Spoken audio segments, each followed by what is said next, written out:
Você já fez algum plantio? Você sabe o que é uma videira ou uma parreira? Uma parreira é o mesmo que uma videira e é uma planta de difícil cuidado. Qual será o significado de Jesus ter dito que ele é videira? Principalmente, eu sou a videira verdadeira e nós o ramos. Existe alguma falsa? É isso que nós vamos ver agora. Olá, seja muito bem-vindo. Meu nome é Raquel e este é o canal Diversidade Cristã.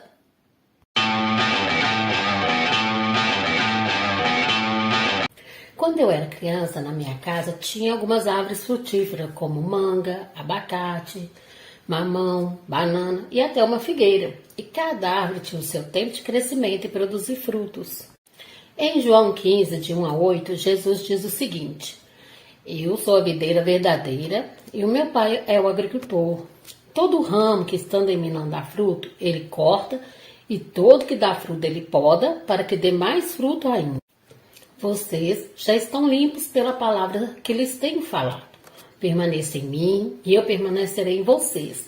Nenhum ramo pode dar fruto por si mesmo, se não permanecer na videira. Vocês também não podem dar fruto se não permanecerem em mim. Eu sou a videira verdadeira, vocês são ramos. Se alguém permanecer em mim e eu nele, esse dá muito fruto, pois sem mim vocês não podem fazer coisa alguma. Se alguém não permanecer em mim, será como um ramo que é jogado fora e seca. Tais ramos são apanhados, lançados ao fogo e queimados. Então, a primeira coisa que nós vamos ver hoje é o seguinte: Jesus, a videira verdadeira. Quero que você imagine esse quadro. Jesus estava ali sentado com seus discípulos, comendo a última Páscoa. Ele começa a trazer algumas explicações naquele momento tão especial e no meio desse bate-papo, ele surpreende os discípulos com essa frase: Eu sou a videira verdadeira. Uma videira é o mesmo que uma parreira de uva. Jesus sempre foi muito didático nas suas mensagens e aqui não foi diferente. Ele usou algo assim que é muito conhecido da época, que era o cultivo de parreiras. Hoje, poucas pessoas têm uma videira em casa. Geralmente compramos as uvas já embaladas nos varejões. Só levamos para casa, desinfetamos elas para poder consumi-las. Primeiro, nós precisamos entender o que a videira representava de uma maneira não só econômica, mas principalmente espiritual para Israel. Então, o que era a videira para o povo de Israel? Os judeus consideravam a videira como a mais nobre das plantas. Também a videira representava tudo que é poderoso e frutífero. Israel era representado por uma videira plantada por Deus na terra prometida. As uvas eram uma cultura de subsistência na Palestina. Agora, falando espiritualmente, a videira era o símbolo de Israel como povo de Deus. Em Oséias 10:1 diz o seguinte: Israel era como a videira viçosa, cobria-se de frutos. Por que Jesus escolheu falar que ele era a videira verdadeira? Nós temos que pensar nisso na época. Os judeus, ali junto com os discípulos, estavam tudo ali, consideravam-se a videira de Deus. De repente, chegou Jesus e disse: Não, eu sou a videira verdadeira. Jesus começa a trazer ali uma nova realidade a esses discípulos, ao dizer que era ele, que era a videira verdadeira. E para entender isso melhor, nós precisamos voltar aos 2 capítulos dessa conversa de Jesus. Lá no capítulo 13 e 14, eu quero te convidar para depois você estar aí, na sua casa, ler para você entender o contexto todo. Ali na última ceia, Jesus começou a falar sobre a sua morte, sobre a ressurreição e sobre mandar o novo Consolador, que era o Espírito Santo. E aqui no capítulo 15, ele começa a mostrar que depois disso, que um novo tempo está surgindo. Uma coisa que nós temos que ter em mente, e uma compreensão, é que o Antigo Testamento ele é a sombra do Novo Testamento. E aqui Jesus começa a dizer isso aos seus discípulos. Olha, Israel, ele se considera a videira verdadeira, mas aqui, agora, está quem é a verdadeira videira. Aqui está realmente quem foi plantado por Deus para alimento, para ser força, para ser água, para ser vida aos ramos. Tanto para gentios como judeus.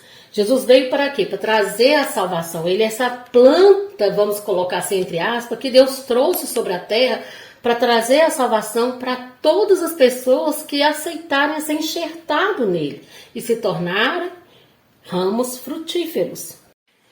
Antes de continuar, eu quero te pedir um favor. Pare um pouquinho agora, vá lá, se inscreva no canal. Isso, se inscreveu? Beleza. Agora clique em gostei e depois compartilhe esse vídeo. Assim, mais pessoas poderão ser alcançadas com a palavra de Deus. Vamos continuar? E é isso que Jesus trouxe naquele momento. Olha, está começando um novo tempo. Eu, a videira verdadeira, eu vim para que um novo tempo acontecesse, para que vocês fossem enxertados em mim e para que eu pudesse, a partir de agora, após a ressurreição, o que Jesus começaria a fazer? A trazer uma nova vida para nós que somos seus discípulos. Por isso ele disse que ele é a videira verdadeira, porque ele era único. Israel era uma sombra, agora ali estava quem realmente estaria sendo estabelecido como uma nova videira, que seria ali aquele que alimentaria, aquele que encheria de água, aquele que traria nutrientes, para que o povo de Israel, e não só eles, mas nós mesmos, pudéssemos, estando enxertados neles, receber o alimento que vem dessa videira. E logo após ele dizer, olha, eu sou a videira verdadeira, ele acrescenta, e o meu pai é o agricultor. Deus Pai, o agricultor. Na tradução Almeida Corrigida e Fiel, fala Deus, o lavrador. É importante entender que não tem como uma planta sobreviver sem os cuidados de um agricultor, de um jardineiro, vamos colocar assim aqui, né, para nós, que é uma fala mais conhecida, principalmente a uva, porque o cultivo de uva, ele é bem delicado. Um jardim que está abandonado totalmente, ele fica destruído, cheio de pragas, ervas daninhas, fungos, sem vida. Jesus quer ensinar o que conosco, dizendo que Deus Pai é o agricultor? Ele diz o seguinte, olha, eu fui colocado aqui, eu fui plantado aqui. A Bíblia diz em João 3,16 que Deus amou o mundo de tal maneira que deu o seu Filho. Então ele foi plantado, vamos colocar assim entre aspas, aqui, usando aí a linguagem de Jesus. Mas ele não foi simplesmente implantado e após a sua morte e ressurreição, os discípulos enxertados nele, e todo mundo deixado assim à deriva. Não. Ele diz assim, o meu pai, ele é o agricultor. Ou seja, nós temos alguém que cuida de nós. Eu tenho alguém que está ao meu lado. Eu tenho alguém em mim. E ao mesmo tempo, vocês, como os meus discípulos, vocês também estão sendo cuidados. Como eu falei no início, na minha casa tinha uma horta bem grande, nós tínhamos também árvores, e eu, minha avó e minha irmã, a gente sempre cuidava dessa horta. E qual que era a nossa função? Nós tínhamos que adubar, nós tínhamos que podar, nós tínhamos que tirar as ervas daninhas, que são chamadas de matos, jogar água, né? Sem água a planta morre, e até mesmo colocar algum tipo de nutriente. A gente fazia o adubo e colocava ali alguns nutrientes, hoje principalmente nós vemos isso muito para ser vendido. Para quê? Para que a planta crescesse forte, verdinha e totalmente saudável. Essas são funções do agricultor, daquele também que é dono. Então Jesus estava mostrando que nesse novo tempo o Pai estaria agora cuidando de cada ramo, através dele e através de quem? De alguém que ele mandaria para nós. Como eu disse, no versículo 13 e 14, Jesus começou a falar sobre a ida dele a preparar o lugar e mais que ele enviaria o Espírito Consolador. Então, quem é o Espírito Santo? Ele, nessa história da videira, ele é a seiva que traz alimento. Em João 14,16, ele havia dito isso, olha, eu rogarei ao Pai e ele vos dará outro Consolador para que fique convosco para sempre. Então nós podemos dizer que o Espírito Santo é esse condutor, entre aspas, que nos liga à raiz da videira. Ou seja, ele traz para nós o que Jesus tem de alimento para nos dar. Para a gente conseguir entender melhor, eu fiz uma pesquisinha e eu achei uma coisa bem curiosa aqui. É o seguinte, tem algo no caule, né, da planta ali, da raiz, e caule, que chama xilema. Esse xilema, ele é o responsável pelo transporte da água e dos sais minerais captado pela raiz do vegetal, ou seja, a seiva bruta. E já tem o chamado floema, que que é o que transporta os nutrientes produzidos nas folhas, que é a seiva elaborada para toda a planta.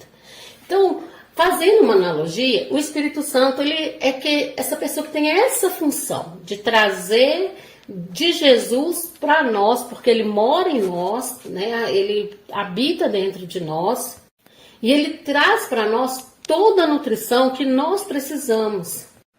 Até aquele momento que Jesus estava ali caminhando, Jesus vinha falando sobre o quê? Sobre o reino de Deus, explicando o reino, ensinando o reino, mostrando mudanças que deveriam vir sobre a vida dos discípulos, daqueles que estavam seguindo a ele. Quando você começa a ler Mateus, Marcos, Lucas e João, nós percebemos tantos ensinamentos do Senhor.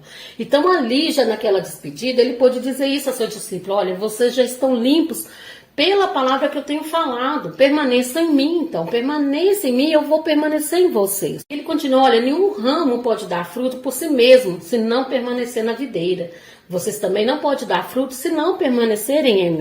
E a maneira que isso acontece é quando nós recebemos Jesus, nós somos enxertados nessa videira verdadeira, o Pai nos recebe, cuida, trabalha em nós e manda o Espírito Santo morar em nós para ser esse condutor, entre aspas, aí, desse alimento de lá para cá, do eterno para dentro de nós.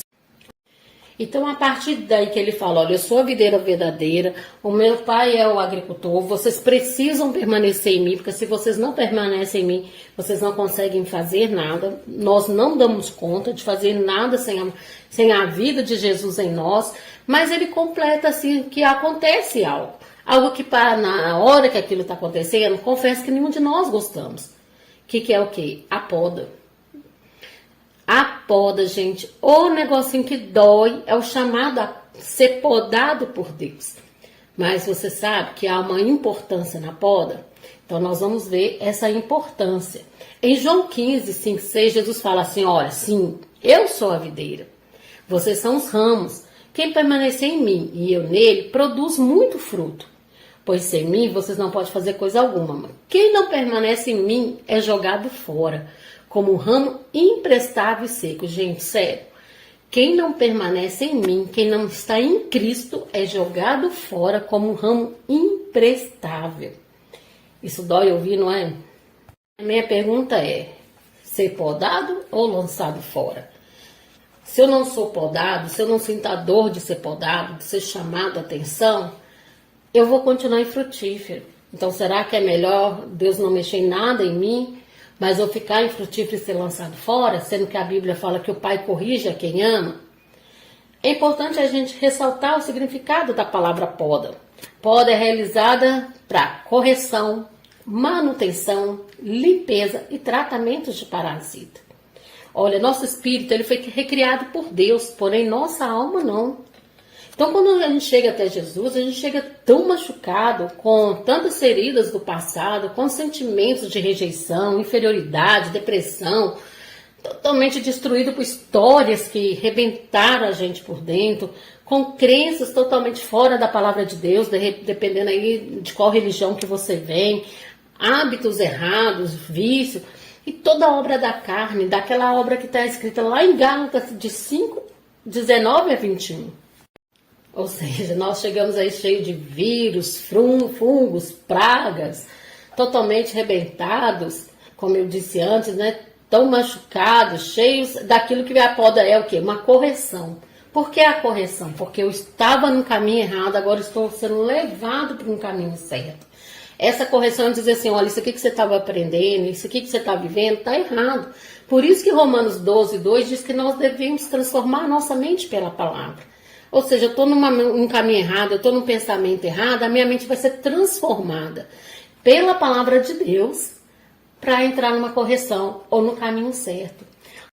Mas no meio do caminho vai vir situações que precisam ser feita manutenção. Nós precisamos fazer uma manutenção, fazer sempre uma limpeza, voltando sempre ao Senhor, pedindo perdão, purificando a nossa mente, tirando aquilo que machuca, aquilo que desagrada. É por isso a importância de conhecer a palavra, a importância de ser tratado pela igreja, de ser tratado por um psicólogo. Eu trabalho no Encontro com Deus, eu sempre falo, é um lugar excelente, ali você recebe um tempo de cura de Deus, um tempo de tratamento, de libertação, porque vem com tantas coisas sobre a gente, tão carregado do passado, que nós precisamos dessa poda, dessa limpeza. E também é tratado o quê? Parasitas. E quem são esses parasitas? São aquilo que a gente chama de sanguessuga, muitas vezes até mesmo demônios que sugam a nossa energia, que sugam a nossa vida, porque nós abrimos algum tipo de chave, algum tipo de brecha para eles, e Deus precisa tirar tudo isso. Essa é a importância de uma poda. E esse é um dos trabalhos também de quem? Do Espírito Santo. Ele que traz aí toda essa água, que vai nos limpando, que vai nos regenerando, que vai trazendo a cura que está em Cristo para nossas vidas.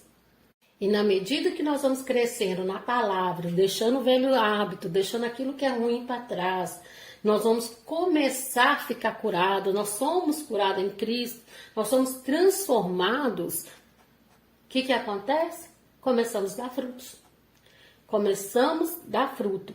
Porque se viemos para um cristianismo onde não há mudança, vem do jeito que você está e permanece como você quiser, esse tipo de cristianismo, entre aspas, isso não dá fruto. Porque só dá fruto aquele que tem um novo nascimento, aquele que deixa os velhos hábitos para trás, aquele que se transforma em uma nova criação. Então, ser podado dói demais. Cada um de nós passamos por um momento de poda, mas se permita ser podado. Se permita deixar morrer o velho eu. Se permita, né, nós precisamos nos permitir tirar de nós o orgulho, tratar as questões pecaminosas, né, hábitos pecaminosos. E somente Deus Pai, o grande agricultor, que pode fazer essa poda e sabe fazê-la da maneira maravilhosa para que nós possamos ser sempre limpos diante dele. Porque se nós não quisermos passar pelo processo de uma poda, se nós não quisermos e falar, não, eu não quero mudança, eu quero só esse oba-oba do cristianismo, entre aspas, esse cristianismo não verdadeiro, porque o verdadeiro cristianismo, ele traz mudança, porque ser como Cristo, nós precisamos dessa mudança, nós seremos infrutíferos. E sendo infrutífero, infelizmente, nós seremos lançados fora da videira. Mas que frutos são esses? O que realmente é esse tipo de fruto que aquele que está enxertado na videira pode produzir? É o que nós vamos ver agora. Mas antes de ver o fruto, eu gostaria de te pedir um favor. Gostaria de pedir você que clique aí agora em gostei. Se você está gostando dessa mensagem, se inscreve aí no meu canal, compartilhe essa mensagem com outras pessoas do seu grupo, do seu trabalho, aí pessoas no particular, para que mais pessoas sejam alcançadas com essa mensagem. O que nós mais precisamos é da palavra de Deus em nossos corações a cada dia. E você fazendo isso, você vai estar ajudando o meu canal a crescer e assim o YouTube vai entender que esse canal é importante e vai recomendar ele mais vezes. Certinho? Já ajudou meu canalzinho a crescer? Então, bora orar porque nós precisamos descobrir qual fruto nós precisamos produzir. Quando Jesus falou sobre a videira, ele falou, olha, eu sou a videira verdadeira, o Pai é o agricultor. Se vocês estão em mim, vocês vão produzir frutos. E esse fruto, ele vai fazer o quê? Em João 15:8 diz, o meu Pai é glorificado pelo fato de vocês darem muito fruto e assim serão meus discípulos. Então, esse fruto é aquilo que glorifica o Pai. Nós temos muita tendência de achar que somente o ministério, a obra que nós fazemos para Deus, que é o fruto. Não, isso é consequência de fruto saudável.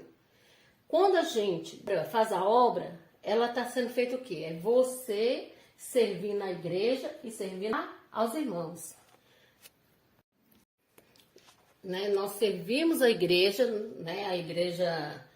vamos colocar aí no templo, nós servimos aos irmãos, e isso é o que? Uma consequência, porque eu estou na videira, eu tenho um alimento, eu produzo o fruto do Espírito Santo, e esse fruto ele reflete na vida do meu irmão.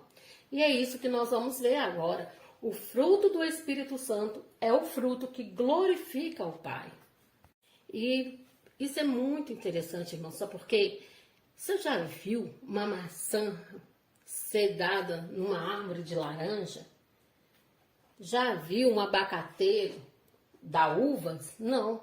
Cada árvore dá o fruto da sua espécie. Se nós estamos em Cristo, o nosso fruto não é obra de carne.